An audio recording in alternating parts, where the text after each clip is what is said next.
नमस्कार, बहुत स्वागत है आप सभी लोग का समाधान कार्यक्रम में हम लोग के। और हम लोग आज अपना जीएस का पेपर 2 डे 26 लेकर आ चुके हैं, जिसमें हम लोग चर्चा करेंगे आज के 4 महत्वपूर्ण सवालों पर। और ये महत्वपूर्ण श्रृंखला लगातार आप लोगों के सामने हम लोग लेकर आ रहे हैं और अच्छे अच्छे क्वेश्चंस लगातार आप लोगों तक उपलब्ध कराए जा रहे हैं। इसी क्रम में आज के जीएस पेपर 2 के 4 क्वेश्चंस हैं। आप लोग को एडमिशन संबंधित कोई डाउट हो या एडमिशन के संदर्भ में कोई बात करनी हो, इन नंबरों पर संपर्क कर सकते हैं, या कोई और क्वेरी हो आप इन नंबरों पर संपर्क करके बातचीत कर सकते हैं। ये प्रोग्राम हम लोग का 2023 के लिए मुख्य परीक्षा के लिए है, यूपीएससी और यूपीपीसीएस। ठीक है, टारगेट 2023 समाधान प्रोग्राम। इसके तहत हम क्या क्या दे रहे हैं आपको? हम लोग आपको 500 क्वेश्चन आंसर दे रहे हैं मॉडल रूप में, और ये टू दी सिलेबस है। मतलब सिलेबस के इसको हम लोग सिलेबस के को कवर कर रहे हैं क्वेश्चन आंसर फॉर्मेट में। 500 क्वेश्चन कैसे कैसे डिवाइड है? 100 क्वेश्चन एक पेपर से, यानी कि 4 पेपर हो गए जीएस के, तो 400 सवाल, और प्लस 100 सवाल आपको मिलेंगे यूपी स्पेशल के। इसी में 400 सवालों में ही, ये 500 सवालों में भी लगभग हम आपको पेपर 2, 3 और यूपी के करंट के सवाल भी देंगे, करंट अफेयर से क्वेश्चंस भी देंगे। तो इससे क्या होगा, कंप्लीट पैकेज आपको मिल जाएगा 2023 के लिए। आपको इसके अलावा कहीं भटकने की आवश्यकता नहीं है। फिर भी हम साथ साथ इस पूरे प्रोग्राम में आप लोगों को इन क्वेश्चंस के अलावा पूरा बेस मटेरियल भी दे रहे हैं। चारों पेपरों का बेस मटेरियल मतलब पीडीएफ फॉर्मेट में उपलब्ध हो रहा है बेस मटेरियल। इसमें जैसे कि कल्चर का अलग पूरा कंप्लीट मटेरियल, आंतरिक सुरक्षा का, वर्ल्ड हिस्ट्री का, ज्योग्राफी का, मॉडर्न हिस्ट्री का, गवर्नेंस का, इस सारा हम लोग पेपर 4 का एक बेस मटेरियल भी दे रहे हैं, ताकि आपको कोई दिक्कत ना आए किसी प्रकार की। ये पूरा प्रोग्राम जो है 100 डेज का प्रोग्राम है, इसको 100 दिनों में हम लोग को पूरा करना है। डे 26 पर आज हम लोग हैं, डे 26 की क्लासेस हैं ये। इस पूरे प्रोग्राम की जो फीस रखी गई है वो 5100 रुपये रखी गई है, 5100 फीस रखी गई है इसकी। और बहुत ही सिस्टमेटिक वे में चलने वाला प्रोग्राम है। इसको आप लोग अगर करके ले जाते हो तो मेरा दावा है कि 80% सवाल आपके मेंस के यहाँ से फंसेंगे, 80%। और किसी परीक्षा में 80% का मतलब हो गया आपको 80 सवाल लिखने हैं कुल। ठीक है, और 80 सवाल में से अगर हम 64-65 सवाल ऐसे मिल जाए आपको जो आपने पढ़ रखे हो अच्छे तरीके से, तो आप क्या करोगे, आप इतने अच्छे नंबर प्राप्त कर लोगे, जो कि एक सपना होता है मेंस में। यानी कि सपना क्या है, 400 प्लस मार्क्स वाला, वो इसके माध्यम से आप पूरा कर सकते हो। ठीक, और इसीलिए बहुत ही न्यूनतम फीस पे बहुत ही क्वालिटी कंटेंट के साथ आपको ये प्रोग्राम उपलब्ध कराया जा रहा है। आप लोग इसके लिए इन नंबरों पर संपर्क करके एडमिशन ले सकते हैं और जल्दी से अपनी तैयारी को आगे बढ़ा सकते हैं, क्योंकि वैकल्पिक विषय जैसा कि सुनने में आ रहा समाप्त हो रहा, तो ऐसे में जीएस के पेपर ही सब कुछ हो जाएंगे। जैसा भी आपने देखा बीपीएससी में क्या हो गया, सारा सिलेक्शन का दारोमदार कहाँ चला गया, बीपीएससी में। इतना ही नहीं, इसके साथ हम आप लोग को हिंदी और एसए के कंटेंट भी उपलब्ध कराएंगे, जो सामान्य हिंदी और निबंध का है। तो एक कंप्लीट पैकेज है समाधान प्रोग्राम। इसके बाद आपको कहीं भटकने की आवश्यकता नहीं पड़ेगी, कोई किताब, कोई नोट्स खरीदने की भी आवश्यकता नहीं पड़ेगी। तो जल्दी से एडमिशन ले लीजिए, ताकि महत्वपूर्ण प्रोग्राम आपसे मिस ना हो जाए। तो चलिए शुरू करेंगे आज के क्वेश्चंस को। पहला क्वेश्चन है आज का हम लोग, क्या आपको लगता है कि भारत में संसदीय कार्य प्रणाली की गुणवत्ता में गिरावट हुई है? अपने मत के पक्ष में तर्क देते हुए संसद की कार्य प्रणाली में गिरावट के परिणामों एवं उसमें सुधारों की आवश्यकता को समझाते हुए सुझाव दें। ठीक, 12 नंबर का सवाल है, 200 शब्दों में आपको ये लिखना है। ठीक, क्वेश्चन को देख लीजिए। पहले आप लोग क्वेश्चन तोड़ना सीख लीजिए, हम लोग इसी फॉर्मेट में लेके एग्जाम में भी इस फॉर्मेट पूछा जाता है। क्या आपको लगता है कि भारत में संसदीय कार्य प्रणाली की गुणवत्ता में गिरावट आई है?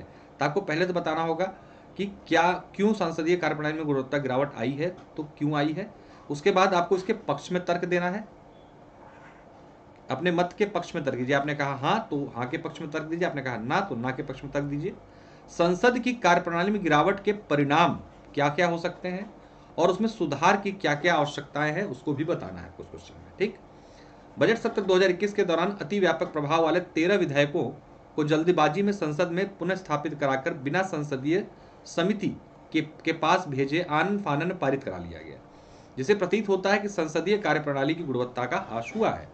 जब बिना संसदीय समिति के, बिना उचित बहस के हम कोई विधेयक पारित कराते हैं, तो ऐसे दशा में माना जाता है कि ये उचित प्रक्रिया नहीं है संसदीय कार्यप्रणाली को कार्य करने की। और संसदीय कार्यप्रणाली एक सिस्टम है जिसके तहत किसी भी विधेयक को उसके तकनीकी पक्षों पर, उसके सामाजिक पक्षों पर, अन्य पक्षों पर विचार विमर्श किया जाता है। संसद में उसकी बहस होती है, जो संसदीय समितियां होती हैं उस पर विचार विमर्श करती है, उसकी अच्छाइयों बुराइयों को देखती हैं, उसके बाद ही कोई विधेयक पारित किया जाता है। लेकिन पिछले 2-3 सालों से ये देखा जा रहा है कि ऐसा नहीं हो रहा, झटके में विधेयक पारित हो, बाद में इनका विरोध होता है, जैसे कि आप लोगों ने कृषि विधेयक के संदर्भ में भी इस चीज को देखा था। हम अपने मत के पक्ष में तर्क देंगे, हम अपने मत के पक्ष में भी तर्क देंगे कि क्या है क्या नहीं है, कैसे कैसे चीजें हैं। पहले हम कहेंगे कि हमने कहा ना कि हास हुआ है, तो हास हुआ है तो हास को हम जो है बताएंगे कि कैसे हास हुआ, क्योंकि हमें उसके पक्ष में भी तर्क देना होगा। ठीक है, चलिए देखेंगे। केंद्रीय बजट के 76% हिस्से को बिना चर्चा के पारित कर लिया गया, तो क्या है, कहीं न कहीं दिखा रहा है कि हास हुआ है संसदीय कार्यप्रणाली में। जीएनसीटीडी संशोधन विधेयक 2021, क्या है ये, government of national capital territory of Delhi amendment act पारित हुआ है। और धान और खनिज विकास और जो इनमें था संशोधन अधिनियम, ये भी आनंद फानंद पारित किया गया। इसने भी प्रदर्शित किया कि कहीं न कहीं एक तरफा जो है डिसीजन लिया जा रहा, संसदीय कार्यप्रणाली को जो करना चाहिए उस हिसाब से काम नहीं हो पा रहा। कुछ विधेयक को धन विधेयक के रूप में पारित कराना, जैसे आधार एक्ट को धन विधेयक के रूप में पारित करा दिया गया। धन विधेयक के रूप में पारित कराने का मतलब होता है कि राज्यसभा की शक्तियां क्या होती है, समाप्त हो जाती हैं। एफसीए में संशोधन, ये सारी चीजें ऐसी हुई हैं धन विधेयक के रूप में। ठीक, तो इसमें क्या हुआ कि लोकसभा में सत्ता पक्ष जो है उसकी स्थिति मजबूत है, राज्यसभा में कमजोर है, तो ऐसे में क्या हो रहा है, राज्यसभा की शक्तियां इस मामले में शून्य हो जा रही है। ये भी संसदीय कार्यप्रणाली के हास को दिखाता है। अभी तक अनुच्छेद 93 का पालन करते हुए 17वीं लोकसभा ने अपना उपाध्यक्ष नहीं चुना था। ठीक है, ये भी हाल में बाद में चुना गया, खैर ठीक है, लेकिन इसको भी नहीं करना चाहिए, ये भी संसदीय कार्यप्रणाली के हास को दिखाता है।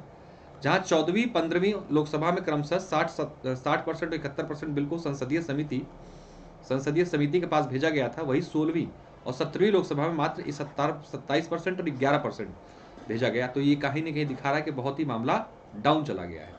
लोकसभा सदस्यों की सदन में औसत उपस्थिति घटकर 71%, वही राज्यसभा में 74% हो गई है। ये भी क्या है, आपकी अरुचि को दिखाता है कि आप किसी भी जो राष्ट्रीय मुद्दे हैं उसको लेकर जो संसद सदस्य हैं कितने अरुचि के साथ संसद में आ रहे हैं या उनका मन करता नहीं भी आ रहा है। तो ये क्या आपके मत के पक्ष में तर्क है जो आपने कहा यहाँ हास हुआ है।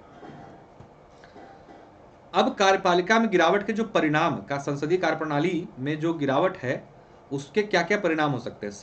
शक्ति संतुलन का अभाव देखने को मिलेगा, मतलब कि एक ही राजनीतिक दल या हो सकता सत्ता पक्ष हावी हो जाए, विपक्ष की भूमिका एकदम जीरो को बराबर चली जाएगी। सरकार की जवाबदेहिता में कमी आएगी, क्योंकि सरकार से क्वेश्चन पूछने का ऑप्शन ही नहीं मिल पाएगा। जब आनंद फानंद में सारी चीजें हो जाएंगी तो उस पर चर्चा ही जब नहीं होना है और संसदीय समितियों के पास को भेजा ही नहीं जाना, तो सरकार जब चाहेगी जैसा चाहेगी वैसा काम करती जाएगी। शासन व्यवस्था शिथिल, अतः न्यायपालिका को न्यायिक सक्रियता का सहारा लेना पड़ रहा है। ठीक है, शासन व्यवस्था एक तरफा हो गई, विपक्ष कमजोर हो गया, तो न्यायपालिका सक्रिय होकर न्यायिक सक्रियता के माध्यम से चीजों को अब ऑब्जर्व कर रही है।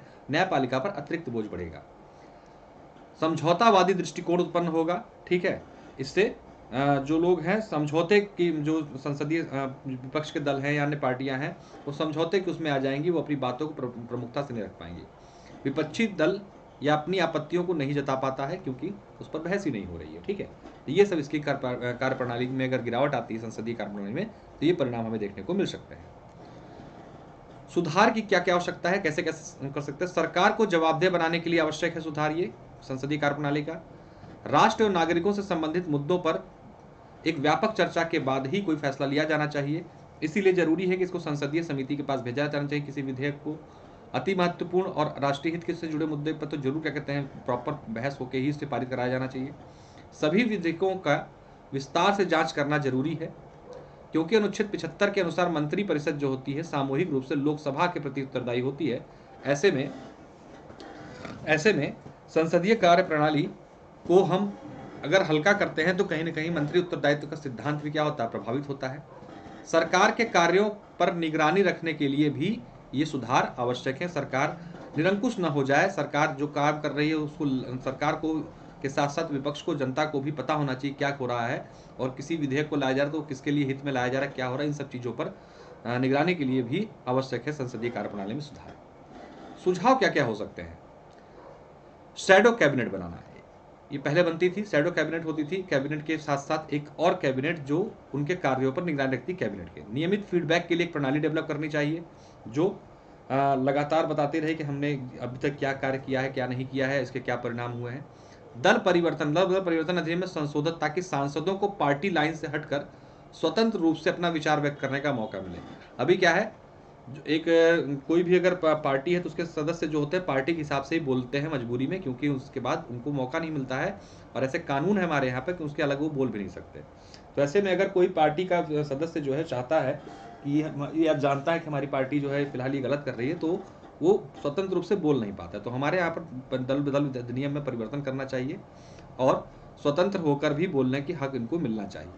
राष्ट्रीय संविधान कार्यकरण समीक्षा आयोग की अनुशंसाओं को लागू करना, जिससे के तहत लोकसभा और राज्यसभा के क्रम से 120 और 100 बैठक अनिवार्य कर दी जाए। ठीक है, इन्होंने कहा था कि 120 और 100 बैठकों का जो है कम से कम साल भर में होनी ही चाहिए, तो इसको अनिवार्य रूप से लागू करना चाहिए।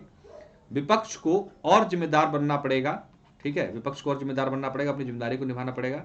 विपक्ष अभी बहुत कमजोर हो गया है। कुछ अपवादों को छोड़कर समितियों के पास विधेयक भेजना अनिवार्य कर देना चाहिए। ठीक है, कि बिना संसदीय समिति के कोई भी विधेयक पारित नहीं होगा, अनिवार्य शर्त के साथ इसको लागू करना चाहिए।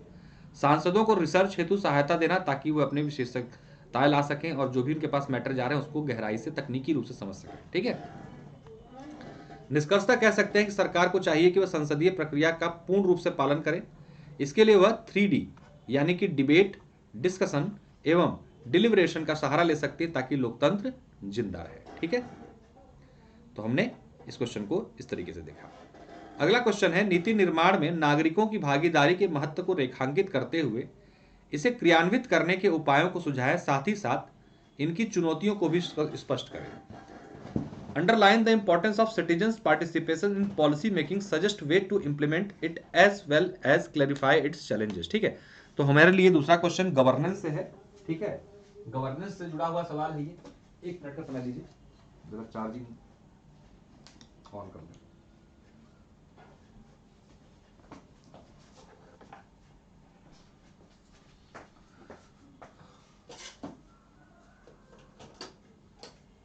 ठीक है, तो गवर्नेंस का क्वेश्चन है जो कि 12 नंबर का सवाल है और अच्छा सवाल है। गवर्नेंस पर नागरिकों की भागीदारी की बात की जा रही है, किसमें? पॉलिसी मेकिंग में।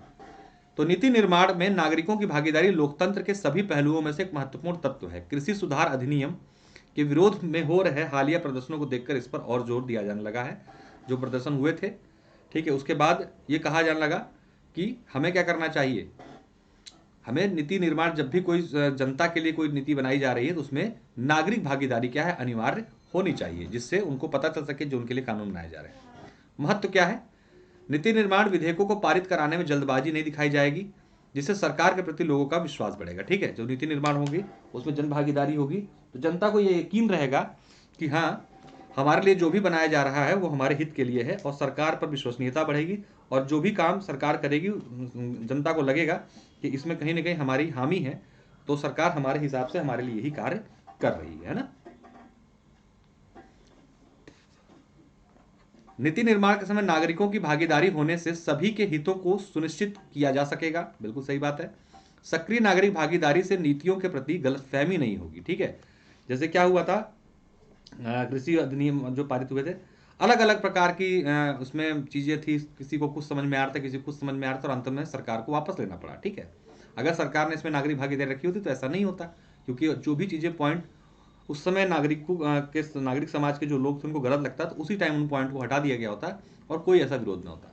गतिरोध उत्पन्न नहीं होगा, नीति निर्माण में पारदर्शिता आएगी, वंचित और सुभेद वर्गों की राजनीतिक स्थिति में सुधार होगा, जैसे अल्पसंख्यक और महिलाओं। ठीक, इनके लिए जब नीतियां बनेंगी, इनके प्रतिनिधि वहां होंगे तो इनके लिए अच्छी नीतियां बन सकेंगी। विकास प्रक्रियाओं में नागरिकों का महत्व बढ़ेगा और नागरिकों की सीधी भागीदारी से गलत फहमी की गुंजाइश नहीं रहेगी। ठीक, तो ये इंपॉर्टेंस हो गया, इसलिए इसको जरूरी है। नीति निर्माण में नागरिकों की भागीदारी सुनिश्चित करने के क्या उपाय हो सकते हैं?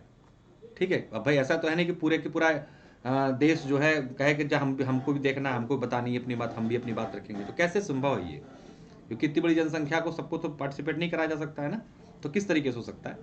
नागरिकों से सूचना साझा करना, जैसे नॉर्वे सरकार द्वारा इलेक्ट्रॉनिक सार्वजनिक रिकॉर्ड डेटाबेस। ठीक है, कोई बिल आता है उसको पहले सार्वजनिक कर दिया जाता है, उस पर फीडबैक लिया जाता है जनता का कि भैया आपकी क्या राय है इसके मामले में। ठीक, इस तरीके से कर सकते हैं। हितधारकों के साथ मिलकर नीतियों का संयुक्त मूल्यांकन और निगरानी करना, जैसे फिलीपींस में होता है, एक को फिलिपिनो रिपोर्ट कार्ड कहा जाता है। ठीक है, कोई नीति बना दी गई, उसका मूल्यांकन करने के लिए एक प्रणाली डेवलप की गई, नागरिक भी उस पर अपना फीडबैक दे रहे हैं, उनकी फीडबैक को गंभीरता से लिया जा रहा है। अगर फीडबैक पॉजिटिव है तो योजना या नीति कंटिन्यू रहेगी, अगर नेगेटिव ज़्यादा आ रहा है तो उसको रोक दिया जाता है। सभाएं आयोजित कर साझा निर्णय निर्माण, जैसे पोर्टो एलेग्रे ब्राजील में किया जाता है, हालांकि वहाँ की जनसंख्या कम है, तो आयोजित करके वहाँ पर इसको हाँ जैसे तरीके से हामी या नामी में नो या यस में करवाया जाता है कि भैया क्या आपका इसमें है, एक सार्वजनिक सभा के माध्यम से। सभी हितधारकों से सार्वजनिक परामर्श करके उनके दृष्टिकोण को भी नीति निर्माण में शामिल करना, ठीक है, उनसे सुझाव मांगना और एक कंबाइंड नीति बनाना जिसमें एक ही तरह के सुझाव अधिक आए हों, उनको जरूर शामिल किया जाए नीति निर्माण में। नागरिकों में शिक्षा व जागरूकता का विकास करना, ठीक है, नागरिकों को ये भी पता होना चाहिए कि जो नीति बन रही है उससे वो क्या बेनिफिट क्या नुकसान हो रहा है, ये कैसे पता लगेगा, जब उनके अंदर शिक्षा और जागरूकता आएगी, और उनको पार्टिसिपेट करने के लिए प्रोत्साहित करना कि हाँ आप इसमें शामिल हो। अभी बहुत लोगों को ऐसा, बहुत सारी अभी भी हमारी गवर्नमेंट भी करती है, बहुत सारे नीतियों को या बहुत सारे विधेयकों को पब्लिक डोमेन में डाला जाता है, लेकिन 90% लोगों को पता ही नहीं है कि पब्लिक डोमेन में भी आती है सब चीज़ें, ठीक है। नागरिकों को नीति निर्माण में भागीदारी के लिए पर्याप्त समय देना, ये नहीं कि 2 घंटे के लिए डाले नेट पर और कल सब लोग अपना अपना पार्टिसिपेट करके जल्दी बता दो, नहीं तो इसके बाद हम हटा लेंगे। पर्याप्त समय दिया जाए और सबको इसमें शामिल होने के क्राइटेरिया परसेंटेज रखा जाए, कितनी आबादी इसमें अगर वोट देगी उसके बाद ही इसको आगे बढ़ाया जाएगा, ठीक है। तो ये कुछ तरीके हैं जिसके हम नीति निर्माण में नागरिकों की भागीदारी को सुनिश्चित कर सकते हैं। चुनौतियां क्या क्या है? अशिक्षित कौशल विहीन नागरिक नीति निर्माण में कैसे भाग लेंगे, ठीक है। हमारे यहाँ पर जो शिक्षा का स्तर है बहुत नीचे है, बहुत सारे क्या कहते हैं अशिक्षित, जिसे कहते हैं ना, आप रेशियो देखेंगे, जो शिक्षा है भी वो कैसी शिक्षा है, बस वो काम चलाओ शिक्षा है, वो आप उसको इम्प्लीमेंट नहीं कर सकते नीति निर्माण के संदर्भ में या फिर ऐसे डिसीजन मेकिंग में जो स्तरीय है, जो राष्ट्रीय सुरक्षा से जुड़ी हो, ठीक है। तो हमें अशिक्षित कौशल विहीन नागरिक जो है वो नीति निर्माण में भाग नहीं ले पाएंगे या फिर भाग लेने के लिए एक क्या है चुनौती बनकर सामने आएंगे। नीति निर्माण के समय संभव है कि प्रभावशाली वर्ग को ही सुना जाए जबकि वंचित और सुभेद्य वर्ग अनसुना रह जाए। इसमें क्या होगा, जो प्रभावशाली वर्ग होंगे उन वही अपनी बातें जिन तक, जैसे कि मान लीजिए ऑनलाइन रखा गया कोई मामले को, जो गरीब आदमी उसके पास तो ऑनलाइन क्या, उसको तो पता ही नहीं कैसे चलता है मोबाइल ढंग से, तो वो क्या है अपनी बात ही नहीं पहुंचा पाएगा। और जो लोग इसके में क्या कहते हैं इंटरेस्ट रखते होंगे, जानकारी रखते होंगे, वो अपनी बातें रखवा के उसको मेजोरिटी के साथ अपने हिसाब से नीतियों का निर्माण करवा लेंगे। जिन्हें सरकार में विश्वास नहीं है वे कैसे नीति निर्माण में भाग लेंगे? बिल्कुल एक समस्या यह है ना कि जो भाई अब जैसे बीजेपी की गवर्नमेंट है, तो ऐसा तो नहीं सब लोग बीजेपी में विश्वास कर रहे हैं, बहुत सारे लोग अभी भी कांग्रेस को चाहते हैं, तो वो चाहेंगे ही नहीं कि हम इनकी नीति बनने दें, तो उनको पार्टिसिपेट कराना बड़ा कठिन हो जाएगा, ठीक है। भारत जैसी बड़ी जनसंख्या वाले देश में नीति निर्माण में नागरिकों की भागीदारी कैसे संभव है? छोटे देशों में तो मैंने बता दिया कि संभव था, जैसे जो देश थे छोटे छोटे देश हैं, बड़े देश में संभव नहीं है, इसके लिए हमें एक अलग ही कुछ सोचना पड़ेगा। ज़्यादातर लोग किसी न किसी राजनीतिक दल से जुड़े होते हैं, अतः मुद्दा जो है राजनीतिक बनने की अधिक संभावना। अब छोटी छोटी बातें देखते हैं आप तुरंत राजनीतिक हो जाती, तो ऐसे में कोई भी नीति अगर अच्छी भी आएगी तो राजनीति का मुद्दा बन जाएगी और कभी भी उसमें सही फीडबैक नहीं जा पाएगा, ठीक। हालांकि उपरोक्त चुनौतियों के बावजूद भी सरकार द्वारा नीति निर्माण में नागरिकों की भागीदारी बढ़ाने की अनेक पहल की गई हैं, जैसे पंचायती राज व्यवस्था मंत्रालय का national capacity building framework programme है, ग्रामीण विकास मंत्रालय का सोशल ऑडिटिंग और नागरिक रिपोर्ट कार्ड। इसके माध्यम से हम क्या कर रहे हैं, निचले स्तर पर नागरिकों की भागीदारी सुनिश्चित करने का प्रयास लगातार जारी है और धीरे धीरे इसे विधानसभा और लोकसभा के संदर्भ में भी लाया जाएगा, ठीक है। अगला क्वेश्चन है हमारा, भारतीय न्यायपालिका में महिलाओं की वर्तमान स्थिति का उल्लेख करते हुए इसमें सुधार की जरूरतों चुनौतियों का वर्णन करें, ठीक है। तो न्यायपालिका से जुड़ा हुआ सवाल है, इसमें पूछा जा रहा है कि महिलाओं की वर्तमान प्रतिनिधित्व जो न्यायपालिका में है वो कैसा है और इसमें अगर कम है तो क्या चुनौतियां हैं, उसको कैसे दूर किया जा सकता है। हाल ही में भारत के महान्यायवादी द्वारा न्यायपालिका में महिलाओं के प्रतिनिधित्व को बढ़ाने की जरूरत पर बल दिया, इसलिए मुद्दा चर्चा में है। देखिए एक बार हम तालिका के माध्यम से बताएंगे कि हमारे यहाँ पर जो सुप्रीम कोर्ट, हाई कोर्ट, अधीनस्थ न्यायालय और अधिवक्ता हैं उसमें क्या स्थिति है वर्तमान में, क्योंकि जब तक आप ये नहीं बताएंगे आप नहीं बता पाएंगे कि एग्जैक्ट पोजीशन क्या है। सुप्रीम कोर्ट शुरू करेंगे। कुल अनुमोदित 34 न्यायाधीशों में से वर्तमान में केवल 2 महिला न्यायाधीश हैं, ठीक। इनकी अध्यक्षता में अब तक केवल 8 महिला न्यायाधीश, इसकी स्थापना से अब तक केवल 8 महिला न्यायाधीश नियुक्त हो पाई हैं टोटल। 50 में अब तक कोई भी महिला चीफ जस्टिस जो है नहीं बन पाई है। तो कितनी बुरी स्थिति। सबसे जो हायर कोर्ट हमारे यहाँ सुप्रीम कोर्ट है उसमें देख लीजिए। हाई कोर्ट की अगर हम बात करें, कुल स्वीकृत 1133 न्यायाधीशों के पदों में से केवल 80 महिलाएं हैं, जो कि 7.2% है, तो यहाँ पर भी हालत खराब है। अधीनस्थ न्यायालय में बेहतर स्थिति है, कुल स्वीकृत पदों में से 27% पर महिलाएं यहाँ पर न्यायाधीश हैं, तो यहाँ पर ठीक है। क्यों ठीक है यहाँ पर आपको पता है, क्योंकि यहाँ पर एग्जाम होता है, जैसे यूपी पीसीएस का जे एग्जाम, ठीक। तो इसमें क्या होता है, इसमें 20% सीटें आरक्षित है महिलाओं के लिए, इसलिए यहाँ पर संख्या ठीक है। यहाँ पर और यहाँ पर मामला दूसरे तरीके से चलता है, इसलिए यहाँ पर क्या है, प्रतिनिधित्व कम है। अधिवक्ता की अगर एडवोकेट्स की बात करें, देश में कुल पंजीकृत अधिवक्ताओं में मात्र 15% ही महिला अधिवक्ता है। यहाँ पे भी स्थिति चिंताजनक है, ठीक। तो ये हमारे यहाँ वर्तमान में डाटा है, महिलाओं का स्टेटस है। सुधार की जरूरत, महिलाओं को उचित सामाजिक सम्मान मिलेगा और उन्हें कमतर नहीं आंका जाएगा। महिलाओं में सहानुभूति और संवेदनशीलता के मूल्य अपेक्षाकृत अधिक होते हैं, अतः न्याय की गुणवत्ता में वृद्धि होगी इससे, ठीक है। न्यायालयों में महिला न्यायाधीश और अधिवक्ताओं की उपस्थिति से महिलाओं की सहज स्थिति होगी, विशेषकर यौन हिंसा जो पीड़ित अपराधी होते हैं या फिर जो अभियुक्त होते हैं या साथ में जो पीड़ित होता है, वो सहज स्थिति में होंगे अपनी बातों को रखने में।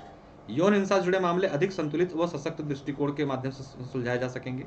संविधान के अनुच्छेद 14, 15, 16, 39(4), 39(b), 39(c) और 42 में दिए गए लैंगिक न्याय के प्रावधान का अनुपालन सुनिश्चित हो सकेगा और समावेशी व सहभागी न्यायपालिका का निर्माण हो सकेगा। तो इससे क्या क्या चीज़ें सुधार में हो पाएंगी, ये अच्छी अच्छी चीज़ें हो सकेंगी जो भारत जैसे देश के लिए अनिवार्य है, जहाँ पर 48% आबादी महिलाओं की है। चुनौतियाँ क्या क्या हैं? वकालत के पेशे में निश्चित कार्य अवधि और निरंतर आय का अभाव होता है, जैसे कि एडवोकेट्स के पास ऐसा कुछ फिक्स सैलरी वगैरह नहीं होती है, इस और किसी भी समय कहीं पे भी जाना आना पड़ सकता है। कॉलेजियम प्रक्रिया जो है सुप्रीम कोर्ट हाई कोर्ट में अपारदर्शी है, वो इसको पारदर्शिता बढ़ाएंगे। देखेंगे सबसे अधिक जो प्रभाव पड़ा है महिलाओं की भागीदारी का, वो हाई कोर्ट सुप्रीम कोर्ट में ही है। महिलाओं के प्रति पूर्वाग्रह है कि ये काम बेहतर तरीके से नहीं कर सकती वगैरह वगैरह, जो कि गलत है। सब एथनिक मातृत्व अवकाश और क्रैच सुविधाओं का अभाव है, ठीक है। अभी बहुत जगह पर जो है मातृत्व अवकाश की बात चलती है, लेकिन प्रैक्टिकली जो है अलग ही चीज़ें देखनी जाती है। क्रच सुविधा नहीं, जहाँ पे छोटे बच्चों को परवरिश दी जा सके फिक्स ऑफिस में। यौन उत्पीड़न और बार बार स्थानांतरण एक समस्या है कार्यस्थल पर यौन उत्पीड़न महिलाओं का, ठीक है, यहाँ पर भी देखने को मिलता है। सुप्रीम कोर्ट हाई कोर्ट जजों की नियुक्ति अनुच्छेद 124 और 217 के तहत, इसमें किसी भी तरीके का आरक्षण का अभाव, जैसा मैंने बताया कि 20% यूपी पीएससी में तो होता है, इसलिए महिलाएं वहाँ पर ज़्यादा है, यहाँ पर इस प्रकार कोई आरक्षण नहीं है। तो ये सब क्या है, चुनौती है। महिलाओं जजों की कम संख्या का हवाला देते हुए संसद की एक समिति ने सिफारिश किया है कि कुल न्यायाधीशों में महिलाओं के न्यायाधीशों की संख्या करीब 50% होनी चाहिए। इसके अलावा कॉलेजियम की अपारदर्शिता को दूर करना चाहिए। उच्चतम न्यायपालिका महिला अधिवक्ताओं को उच्च भागीदारी होनी चाहिए, ताकि सक्षम महिला न्यायाधीशों की नियुक्ति हेतु कॉलेजियम को पास अत्यधिक विकल्प उपलब्ध हो, ठीक है। अभी लगातार कॉलेजियम व्यवस्था सवाल बार बार इस पर उठ रहे हैं, तो ऐसे में इस तरीके के क्वेश्चंस आपके जुडिशरी से बनने की पूरी उम्मीद है। अगला सवाल है हमारा, राज्यसभा एवं लोकसभा की शक्तियों की तुलना करते हुए राज्यसभा को प्राप्त विशेष शक्तियों का उल्लेख करें। बहुत इंपॉर्टेंट सवाल है, 12 नंबर में आ सकता है, 200 शब्दों का सवाल है ये, ठीक। भारतीय संविधान के अनुच्छेद 79 के अनुसार संघ के लिए संसद होगी जो राष्ट्रपति और दो सदनों से मिलकर बनेगी, और ये दो सदन कौन है, लोकसभा और राज्यसभा। राज्यसभा लोकसभा की शक्तियों की तुलना निम्नलिखित है। आपको हमें इस क्वेश्चन में क्या करना है, राज्यसभा लोकसभा की शक्तियों की तुलना करनी है और राज्यसभा की जो विशेष शक्तियां हैं जो सिर्फ राज्यसभा के पास हैं उसके बारे में बताना है। समानताएं देख लेंगे पहले हम लोग। सामान्य विधेयक और संवैधानिक संशोधन विधेयक पुनः स्थापित व पारित हो सकता है दोनों में से कहीं पे भी। राष्ट्रपति के निर्वाचन और महाभियोग में दोनों पार्टिसिपेट करते हैं। राष्ट्रपति द्वारा जारी अध्यादेश की स्वीकृति ये दोनों जगह से हो सकती है। प्रधानमंत्री और मंत्रियों का चयन दोनों सदनों से हो सकता है। सुप्रीम कोर्ट और यूपीएससी न्याय के क्षेत्र में विस्तार करने की शक्ति दोनों के पास है। तीनों प्रकार के आपातकालों की स्वीकृति यह दोनों जगह से हो सकती है। वित्त आयोग, यूपीएससी और कैग की रिपोर्ट और विचार करती हैं दोनों मिलकर। उपराष्ट्रपति के निर्वाचन और पद से हटाए जाने में भी दोनों बराबर से सम्मिलित होती है। ये तो समानताएं हो गई दोनों की। अब असमानताएं यानी कि जो अलग बनाती है। धन विधेयक की सिर्फ जो है लोकसभा में स्थापित किया जा सकता है, राज्यसभा में नहीं, ठीक। तो कहीं ना कहीं राज्यसभा को कम बनता है ये। कोई विधेयक धन विधेयक है या नहीं, ये निर्णय केवल लोकसभा का अध्यक्ष लेता है।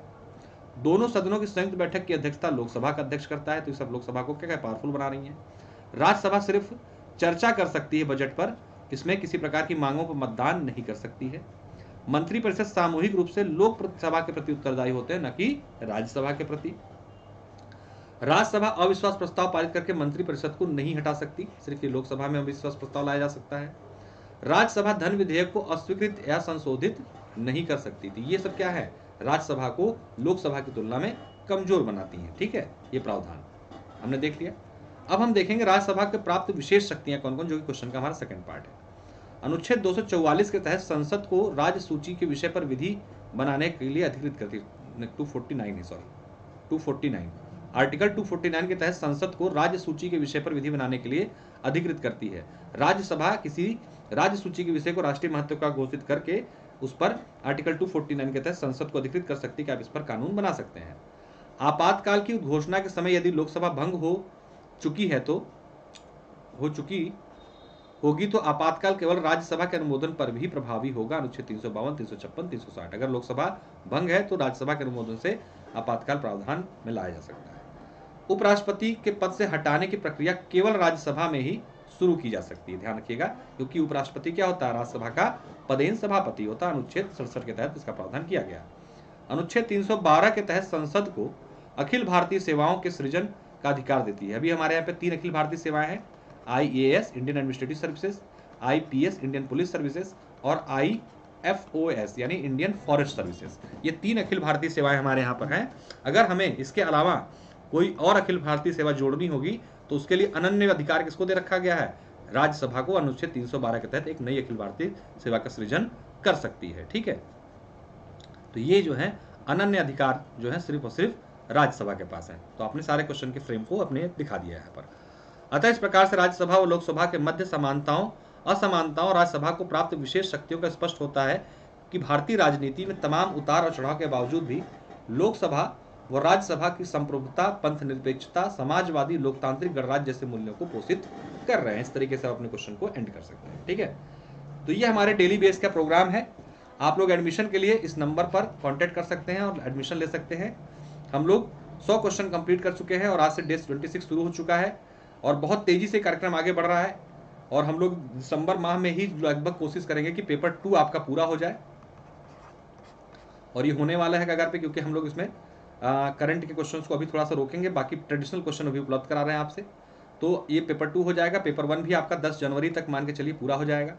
तो इस तरीके से पेपर 1 पेपर 2 हमारा खत्म हो जाएगा। हम लोग पेपर 3 और पेपर 4 पे काम करना 10 जनवरी के बाद से शुरू कर देंगे। तो आप लोग देरी मत कीजिए, फटाफट एडमिशन लेने के लिए नंबरों पर संपर्क कर लीजिए। बहुत ही शानदार और डिलाइटफुल प्रोग्राम है जो आपको निश्चित सफलता दिलाएगा। आप इस फॉर्मेट में तैयारी अपनी करके देखिए, 100% इंटरव्यू कॉल आएगी और थोड़ा सा किस्मत साथ दे जाएगी तो अंतिम चयन भी आपका जरूर हो जाएगा। तब तक के लिए बहुत बहुत धन्यवाद। मिलते हैं फिर नेक्स्ट सेशन में।